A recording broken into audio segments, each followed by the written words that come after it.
Reactor online.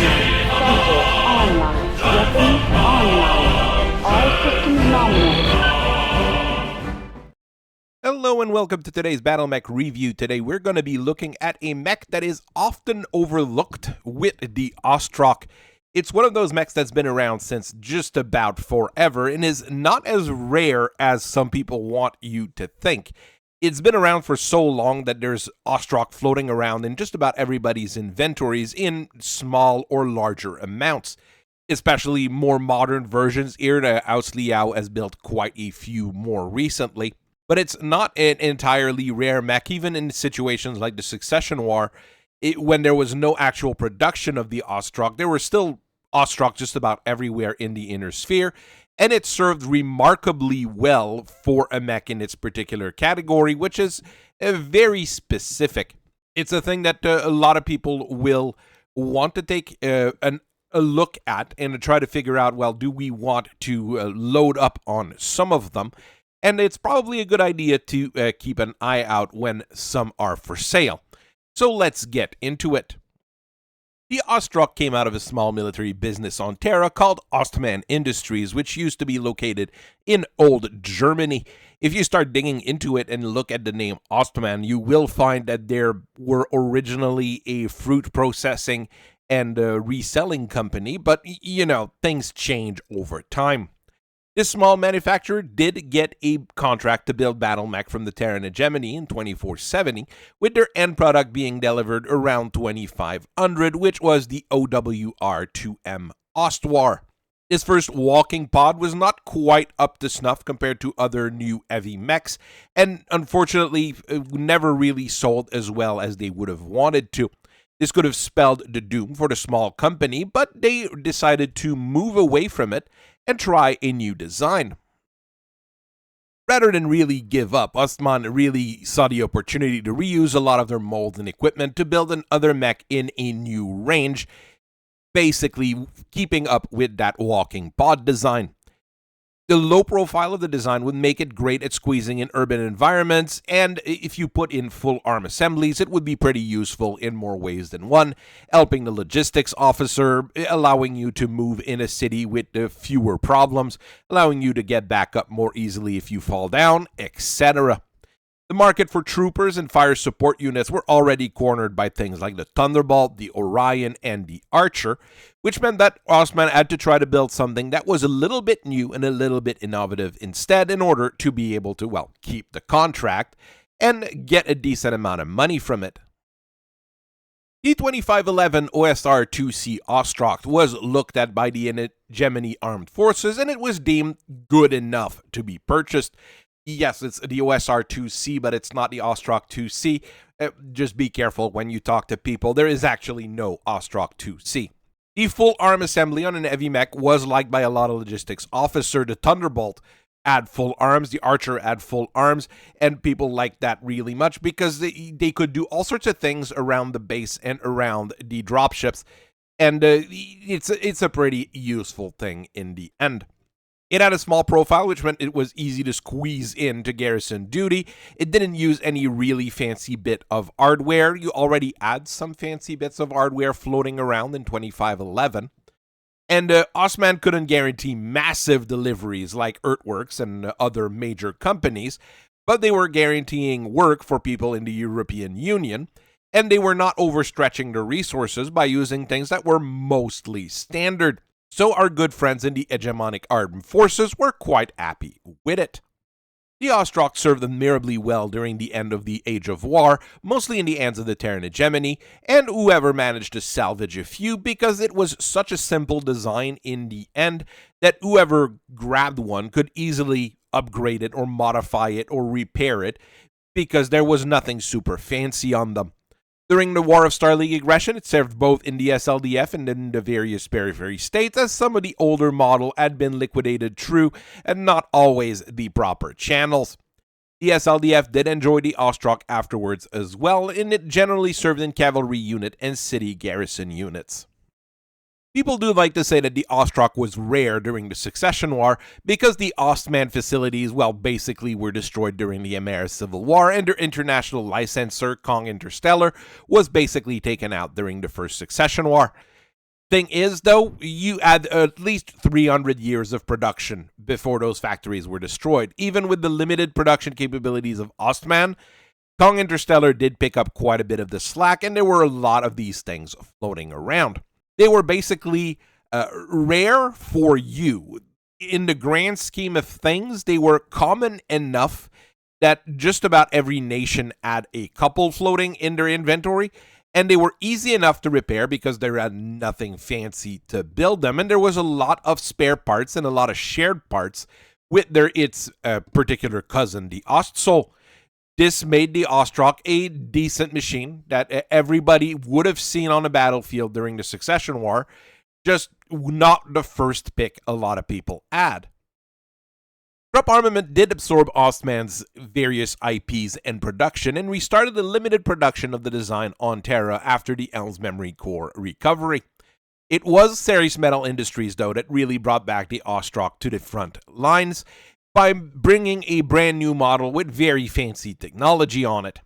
This did bring a new appreciation to the design, and a lot of other companies started production throughout the Inner Sphere and even beyond. In my neck of the wood, Detroit Consolidated Mechworks builds quite a few parts and quite a few different Ostrocs, same with Vandenberg Mechanized. Lucian Armor Work does build quite a few for the Draconis Combine, while the people at Ronin Incorporated builds them for the Reborn Free Worlds League. The OSR-2C Ostrok was modern for when it came out, because there were still quite a few different primitive battle mechs still roaming battlefields. They were getting pretty rare at the time, but there were still enough that a mech using fully modern equipment, well, was seen as a good thing. With 9 tons of standard place, it was better armored than a lot of the primitive animals that were still out there, and while endosteel was available to some companies, you can see that on things like the Guillotine, Ostman relied more on a basic chassis component in order to make sure that it was going to be easy to repair. Relying on something that was as reliable as possible, they also used the Vlar 300 engine, which was already a standard in the Terran hegemony at the time, and it gave the mech a 86 kilometers per hour top speed. You had 15 heat sinks, which managed to keep the heat down fairly well, but you did have to manage what you were shooting because, well, you did have a good number of energy weapons. The Ostrok was meant to engage at medium range and really specializes in that. The arms are purely ablative and feature very little armor, but they can easily be replaced, which is another good thing. Meaning that you have no weapons on them or nothing fancy on them, you can use them to punch things or hold yourself up or do all sorts of things while you fire your main guns.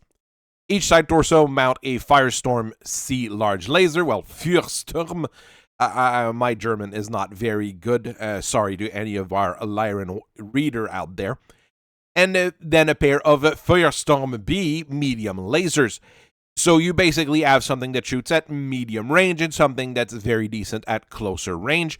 So you're able to dictate where you're supposed to fight, at least in the era where it was released. The only weapon which requires ammo on the design is a Totschlagen 4 tube of SRM, which is fed by a ton of reload, and it's usually seen as enough. The design you see here on the side is an odd hybrid that you will sometimes see, sometimes called the Ostroc 2. It's not an actual production design, it's things that happen in the Succession War. This one has a pair of SRM4s. I don't know where they got the weight for it, but, there's weird things that came out at the time. Later on, there was an OSR-2CB that came out for the Royal Regiments of the Star League around 27-29. This one was really rare, for real this time, because, well, Ostman didn't build quite a few of them, and Kong didn't have the license to build those. So those you probably will not see unless someone is rebuilding one from scratch. The armor is made up of ferrofibrous, giving you better protection, about 14% more than what you had before, and you've got 14 double heat sinks to help you with heat management. The large lasers are upgraded to ER versions, giving you a little bit more range, which is always pretty useful. And the 4-tube of SRM is actually replaced by a 2-tube on each shoulder, giving you more effectiveness when hunting tanks and other targets. This is basically a nice revamp of a standard Ostroc, and it's not something that's easy to do because you do have to switch the SRM on each shoulder, which is not something that's easy to do unless you've got the proper parts for it. I have seen some people redo pretty much that design with a streak 4-tube rather than 2 streak 2 tubes. It's very decent in that mid-range level, and it doesn't require any real fancy technologies nowadays, basically. The fact that it's rearmored with ferrofibrous is super easy to do, especially on a design like this.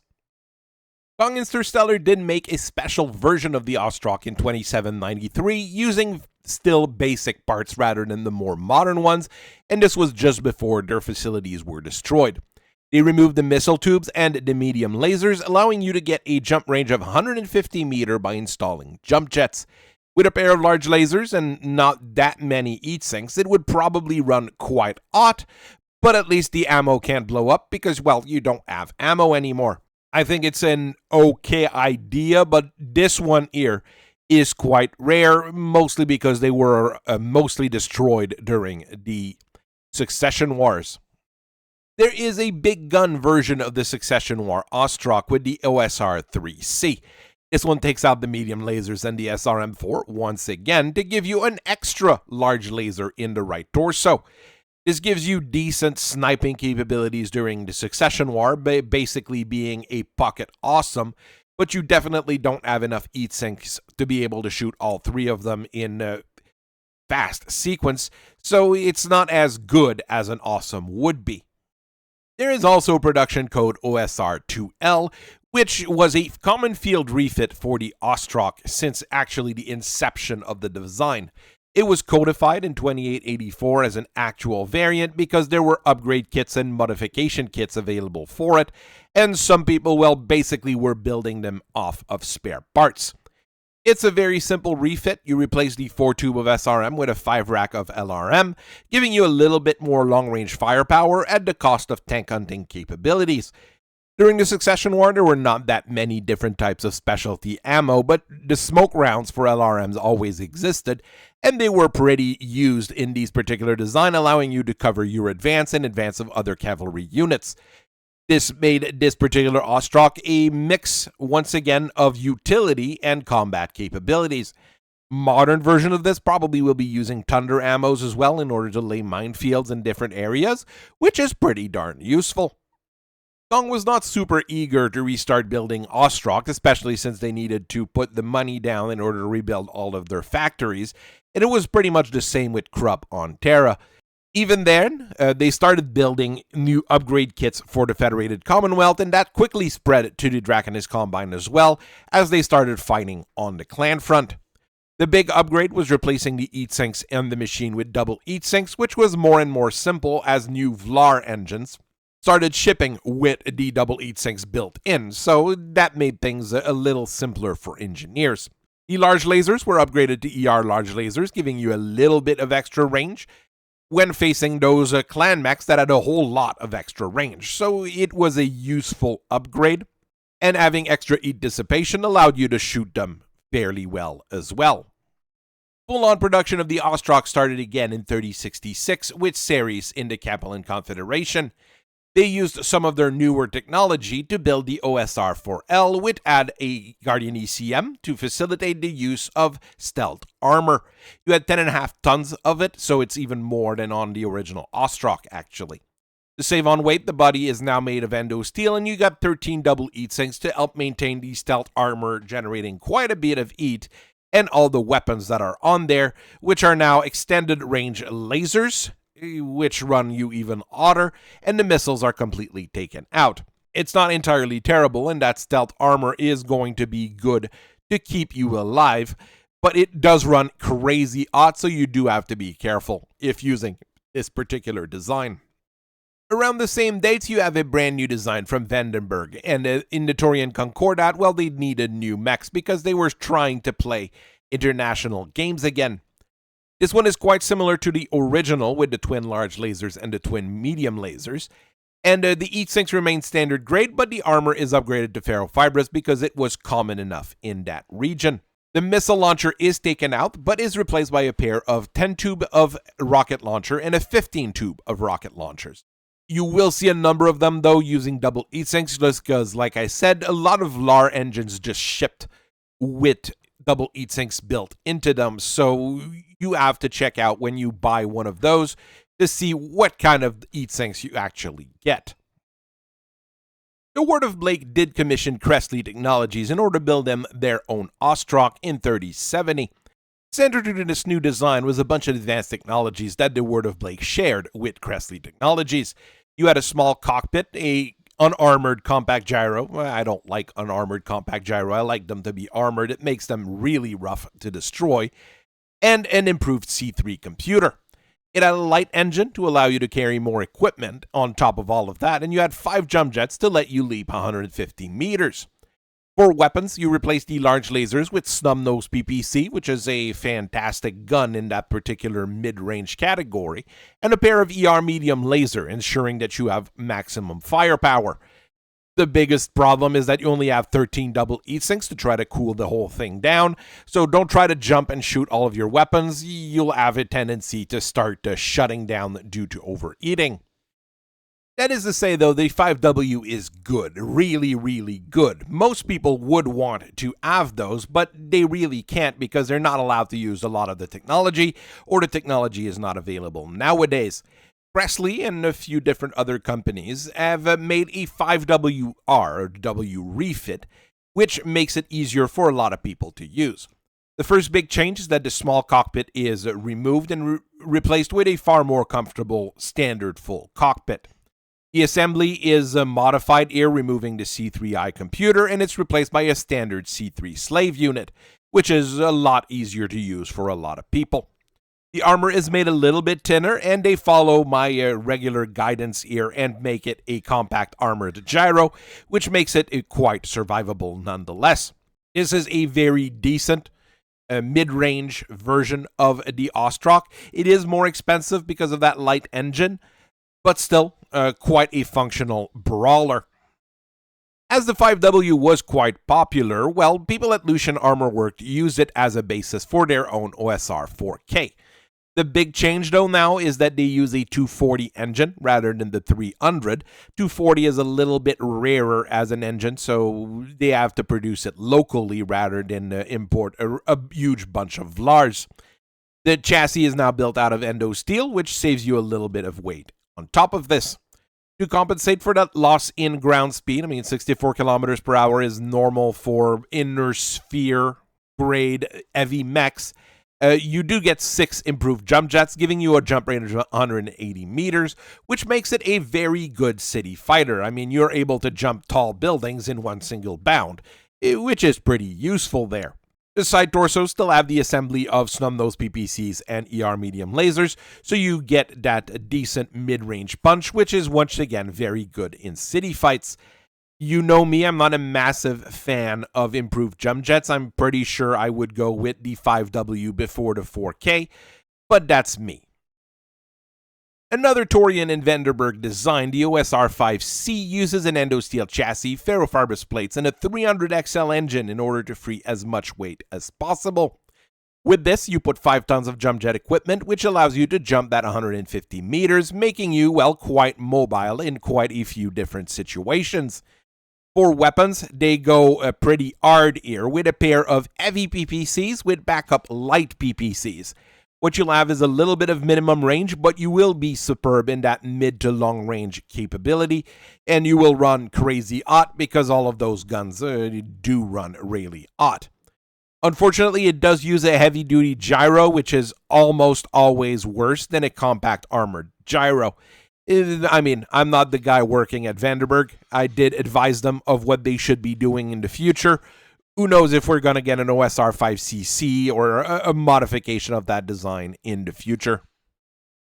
Ronin Industries and the Regulant Fiefs started building the OSR 3M in 3088, and this was meant to keep the Fiefs sufficient with the broken up Free Worlds League.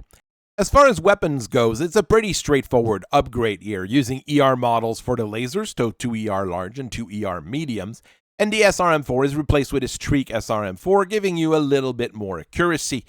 Where you do lose a little bit here is on double heat sinks. You only have 12 that are kept, meaning that you can shoot both of your ER lasers, but you're going to start running a little bit hot if you run at the same time.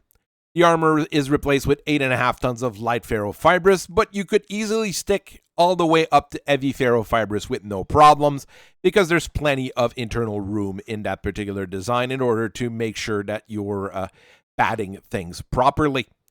The engine, though, is tied to a supercharger, giving you a technical top speed of around 104 kilometers per hour, which is pretty nice, and a little bit different compared to what we had before with jumping Ostrocs. Well, this one's a running Ostroc. I just did the quick math here on the 3M and looked at what the regular fief would be able to get from the Free Worlds League at large nowadays, since they've reunited with everybody else.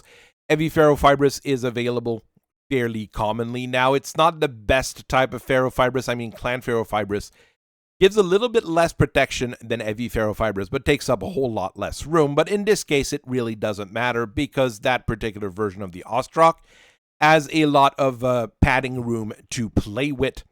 Another thing that is available to our friends in the Free Worlds League, but it was not available to the Regulans when they were building that mech originally, is triple strength myomer. Just putting those two things in does improve the mech by a small margin. Heavy ferrofibrous does give you a good chunk more armor, basically almost 1.5 tons extra armor compared to just using light ferro. It's quite a good upgrade. And a triple strength myomer will give you an higher top speed, technically, when you run hot, which is a thing that is fairly easy to happen when you've got a pair of ER large lasers and a pair of ER medium lasers and entirely not enough heat sinks.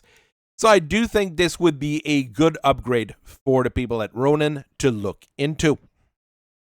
The most recent version of the Ostroc actually comes from Kong Interstellar, which took an agreement with Clan Seafox to build some new ones in 3139. This new design actually uses a larger engine, a 360 XL, in order to get a top speed of 96 kilometers per hour, and you use an endo-composite chassis to save a little bit on weight. For armor, you get 9 tons of laser reflective plates, which is pretty useful, and it's a decent enough type of armor. You get the same type of coverage as standard plates, but against laser and energy weapons, you get a lot more protection. Where it gets a little bit weak is because, well, it is fragile at closer range. If you get bumped and kicked and punched, it's going to break really easily, and if you fall down, you take even more damage. So there are advantages and inconvenience to that type of armor. The ammo for the weapons are covered with case 2, meaning that it's going to be far more safe, at least in that portion. For weapons, you get a pair of clan-graded ER large laser and ER medium lasers, which will give you a lot of range and a lot of power compared to a regular Ostroc. Your shoulder launcher is still an SRM4, but it's an inner sphere-graded Streak 4.2, which is quite decent. What is a little bit weird is that I know that in the Free Worlds League, they do build clan-graded Streak 4 SRMs, and all sorts of Streak SRMs, actually. So maybe this was a transitional model, and we will see one with a Clan Streak SRM4 and maybe a little bit more armor in a near future. I fully expect Detroit Consolidated and Vandenberg to show up at our doorstep and at Young's Enterprises' doorstep to get some clan parks for their own Ostrocs. We can probably make a 5C with some clan gear at a reasonable price in a near future. Who knows what this will actually look like. Outside of this, I do think there's still variations on the base design, which are possible using new modern armor types, new modern equipment, without even going into clan gear and to a clan type of equipment. Even the old Starling 2 CB could be put back into production with some minor tweaks, and I think it would find buyers fairly quickly, especially in mercenary units and into smaller formations. So I hope you guys have a very nice rest of your day. I thank you for listening to me for so long, and I will see you guys later. Bye-bye.